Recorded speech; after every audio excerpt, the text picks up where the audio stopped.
अस्सलाम वालेकुम स्टूडेंट्स, क्या हाल है? ठीक हैं?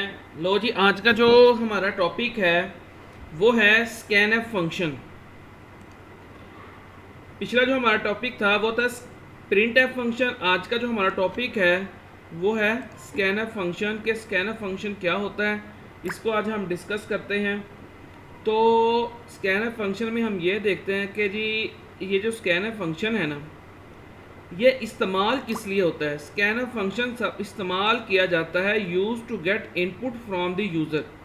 यूज़र से कोई वैल्यू इनपुट के तौर पर लेने के लिए हम स्कैनएफ फंक्शन का इस्तेमाल करते हैं। और जब हम यूज़र से वैल्यू इनपुट के तौर पर लेते हैं ना, तो वो कीबोर्ड से वैल्यू इंटर करता है। अच्छा जी, उसके बाद स्कैनएफ जैसे प्रिंटएफ एक बिल्ट इन फंक्शन था, इसी तरह स्कैनएफ भी एक बिल्ट इन फंक्शन है। उसके बाद जो स्कैनएफ है ये भी हमेशा लोअर केस के अंदर लिखा जाता है क्योंकि ये भी एक कीवर्ड है। उसके बाद जो स्कैनएफ है ये भी एक स्टैंडर्ड इनपुट फंक्शन है, जबकि प्रिंटएफ के बारे में हमने पढ़ा था कि वो एक स्टैंडर्ड आउटपुट फंक्शन है। जिस तरह प्रिंटएफ की जो डिटेल है वो stdio.h के अंदर होती है, इसी तरह स्कैनएफ फंक्शन है जो इसकी डिटेल भी stdio.h के अंदर होती है। तो अभी हमने स्कैनएफ फंक्शन के बारे में पढ़ा कि यूज़र से एक वैल्यू इनपुट के तौर पर लेने के लिए हम स्कैनएफ फंक्शन का इस्तेमाल करते हैं। अच्छा जी, स्कैनएफ फंक्शन का ये सिंटैक्स मैंने आप लोगों के सामने लिखा हुआ है कि स्कैनएफ फंक्शन क्या क्या होता है, इसके अंदर इसके सिंटैक्स में क्या क्या यूज़ किया जाता है। सबसे पहले आपने कीवर्ड स्कैनएफ यूज़ कर लेना, उसके बाद फॉर्मेट स्ट्रिंग। फॉर्मेट स्ट्रिंग की मज़ीद डिटेल में अगर जाएं हम, तो आप लोगों को जैसे पता था कि प्रिंटएफ के अंदर डबल कोटेशन में लिखी जाती है, इसी तरह स्कैनएफ फंक्शन के अंदर भी जो फॉर्मेट स्ट्रिंग है वो डबल कोटेशन के अंदर लिखा जाता है उसको।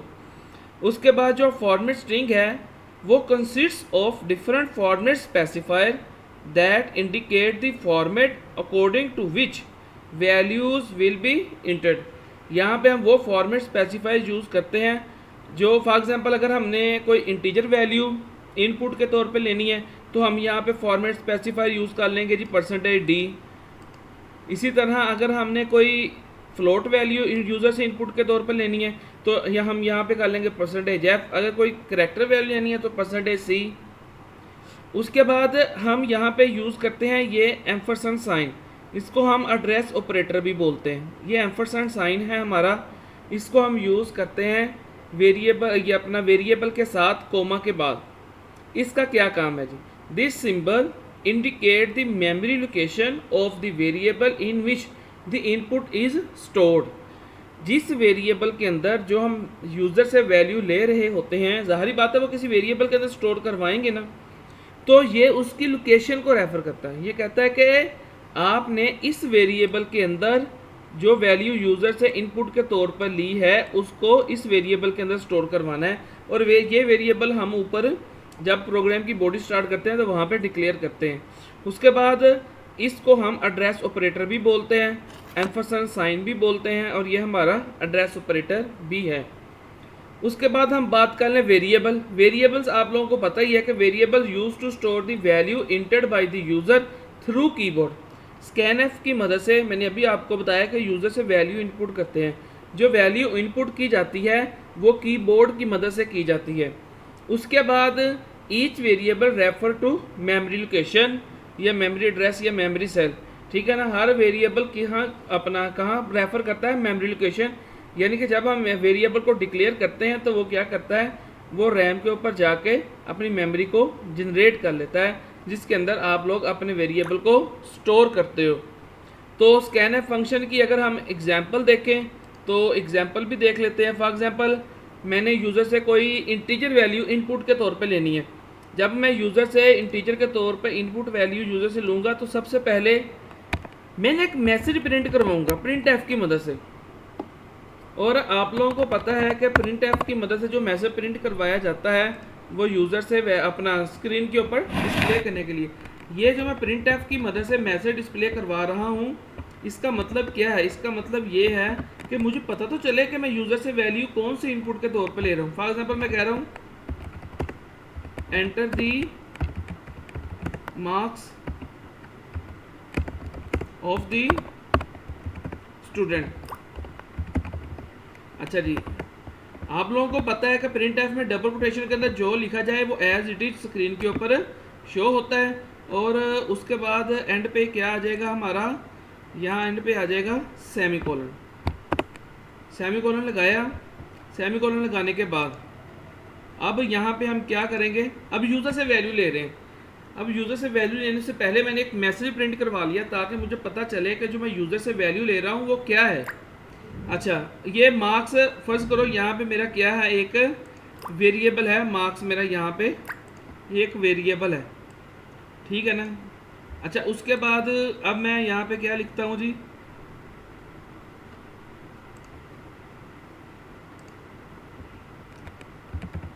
स्कैनएफ। जैसा कि मैंने बताया आप लोगों को, स्कैनएफ मेरा क्या है जी, एक कीवर्ड है, किस लिए इस्तेमाल होता है, यूज़र से वैल्यू इनपुट के तौर पे। अब मैं यूज़र से वैल्यू जो इनपुट के तौर पर ले रहा हूँ वो मैं कोई इंटीजर वैल्यू ले रहा हूँ, तो उसके लिए मैंने जो फॉर्मेट स्पेसिफायर यूज़ किया वो %d है। यहाँ पे भी आप लोग देख सकते हो, consists of different format specifiers specify that indicate the format according to which value will be entered. उसके बाद एज यूजुअल सिंटैक्स के मैंने कोमा लगाया था, कोमा के बाद अब मैं एड्रेस ऑपरेटर, ठीक है ना, ये मुझे उस लोकेशन पे ले जाएगा जहाँ पे मेरा वेरिएबल है और वहाँ पे जाके वैल्यू को स्टोर कर देगा। और वेरिएबल मैंने क्या भी बताया, मैंने मार्क्स वेरिएबल लिया है। अब ये मैंने किया इंटर, और ये ऐसे, समझ लगी बात की।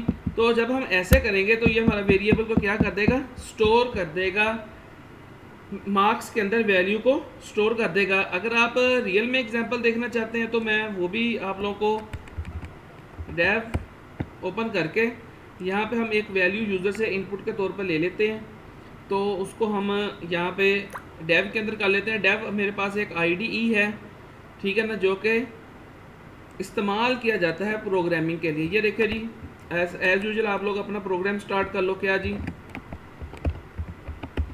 हैश इंक्लूड, उसके बाद यहाँ पे क्या लिखा जी मैंने, stdio.h प्रोग्राम लिखा, इंटर किया। हम एक प्रोग्राम के अंदर एक से ज़्यादा वेरिएबल भी लिख सकते, अपना एक से ज़्यादा हेडर फाइल्स भी इंक्लूड कर सकते हैं, पता है हमें। अच्छा जी, उसके बाद ponyo.h लिखा, अच्छा जी इंटर किया। अब मैं क्या जी, मेन, उसके बाद मेन आप लोगों को पता है जी किस काम के लिए यूज़ होता है। उसके बाद इंटर किया, नीचे गए, इंटर किया, ये ऐसे इंटर किया। अब देखो यूज़र से वैल्यू लेनी, मैंने एक वेरिएबल लिया क्या, इंट मार्क्स। यूज़र से वैल्यू लेनी है तो क्या, एक मैसेज प्रिंट करवाया, प्रिंट एफ, क्या जी, डबल कोटेशन, क्या लिखा जी, enter the marks of the student,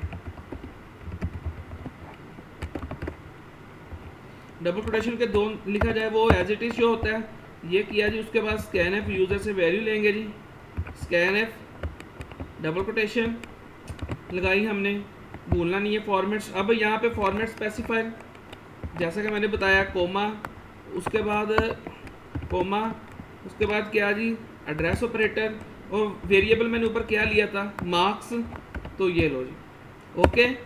उसके बाद एक फंक्शन यूज़ कर लेते हैं, गेट ch, और ये लो जी, हो गया, ये प्रोग्राम लिखा गया। अब इसको कंपाइल एंड रन करते हैं। वो यहाँ पे कहेगा जी पहले इसको सेव कर लो, मैं कहा ठीक है डेस्कटॉप के ऊपर सेव कर लो, सेव कर लिया। ये देखिए जी, अब ये मेरा program, no error no warning. अब ये देखिए यहाँ पे वो कह रहा है कि यूज़र से वैल्यू लो इनपुट के तौर पर। अब मैं अपने कंप्यूटर के कीबोर्ड से वैल्यू इंटर करूँगा। फॉर एग्जांपल मैं करता हूँ 70 मार्क्स या 79 या 70 मार्क्स मैंने इंटर की। अब ये जो 70 है ये मैंने यूज़र से इनपुट के तौर पे लिया, इंटर करूँगा, दोबारा इंटर करूँगा, प्रोग्राम फिनिश हो जाएगा।